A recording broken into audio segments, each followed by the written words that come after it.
You were 26 years old and you were diagnosed with the final stage of cancer. They gave you how many weeks to live? 6 weeks. And that was 2006.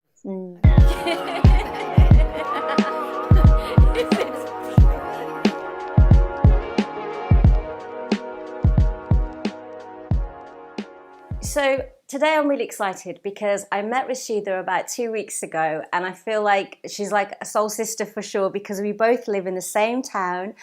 It's called Warsaw, but I think our accent's going to change to the Warsaw accent by the end of this interview, so you may not understand the rest of it. But Rashida, I wanted to interview you because your story is so interesting, and you as a person, I mean, we couldn't stop talking when we met each other for 3-4 hours. First of all, you started in the finance world, and one of the things that you talk about is wellness and wealth, and how you believe in good health and great wealth. Yeah. Both go hand in hand, which I love. So I'm going to fast forward this story because it's quite long. But in 2006, you were 26 years old, and you were diagnosed with the final stage of cancer.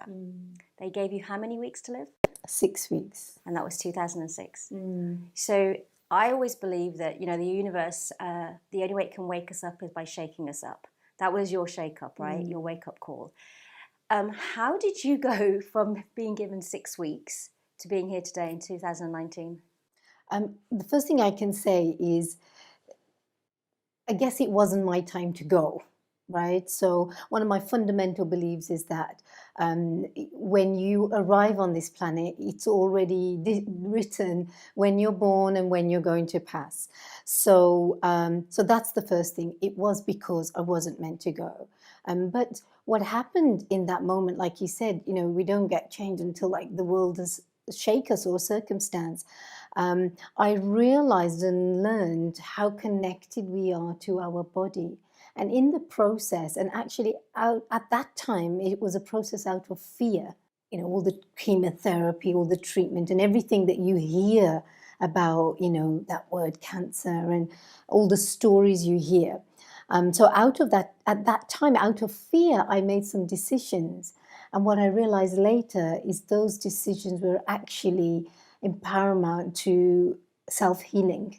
This is why I sort of say like wellness is your true wealth, because I chased the money. I was a career girl, and until that moment I was given 6 weeks, then all of a sudden you realize money has no value. And the only value I had was if I don't have my health, the money didn't matter. Yeah. And at the same time, if you don't have money, it eventually deteriorates your health. So that's the combination. And so I feel I was truly gifted with that experience because I got connected to my body. I understood how it works. And now I understand self-healing and how anybody can heal themselves from fundamentally any disease. We create our diseases too. And you told me as well that you knew how the cancer came about by a creation of your own fear within as well. So it's like if we're creating our own diseases, we have the power to create them and heal them, but we still haven't figured that out. I do think we rely way too much, even though we need doctors. I think doctors also need to be educated on alternative ways of the body healing, because we all have that power. Now, today I wanted to talk about kinesiology because that is a powerful treatment in itself and a holistic treatment. What is it for those who've never heard of it?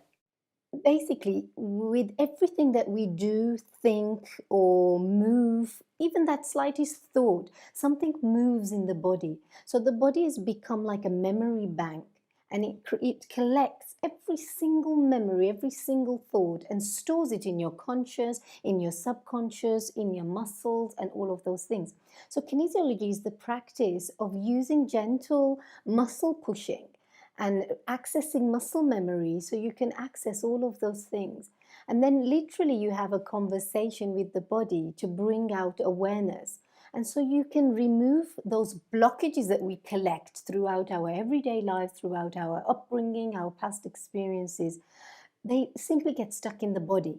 Now, the best example I can give you is, and everybody can relate to that, is when you get stressed, you tend to get tension in the top of your shoulders, and you go for a massage and your massage therapist will say, oh, you've got knots on your shoulders. Are you stressed? And you'll say, oh, yes, I'm extremely stressed. And you can physically feel a knot. So stress was a series of different thoughts and fears and beliefs.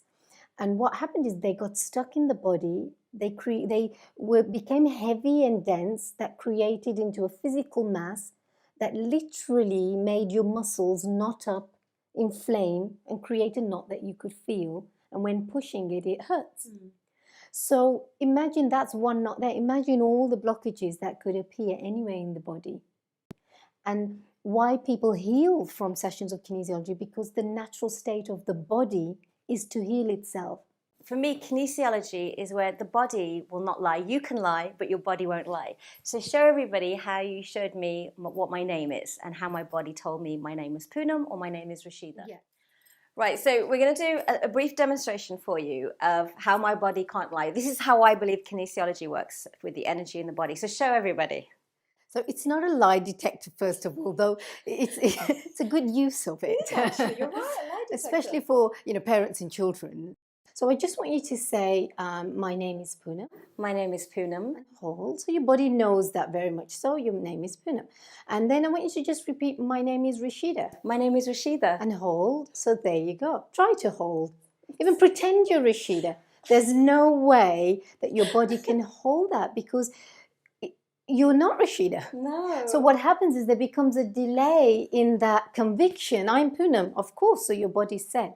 This is quite scary, because you could literally check anyone saying, I feel like I'm worthy. I feel like I'm good enough. Absolutely. It's like, and like I'm saying, you just can't lie. You can pretend on the surface, but inside what you truly believe is coming out. And what tends to happen is we often say things in our everyday lives. We often say things to ourselves again and again and again. And either they're at the detriment of our well-being, or they empower us and they uplift our well-being. Yeah. The question is what is it that you're saying to yourself on a daily basis?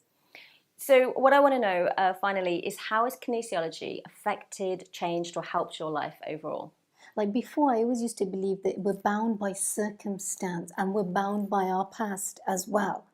And with kinesiology, I realized that we don't have to suffer in illnesses. In fact, as I said, 90% of illnesses, I believe, and Deepak Chopra believes, that can be cured through holistic ways, without medication. Oh, I truly believe that. It's the whole reason I started Soul Traveller, because I've lived like that my whole life. And, Indian culture, even a lot of Arabic cultures, a lot of cultures, Aborigines, we all believe in the use of nature and earth.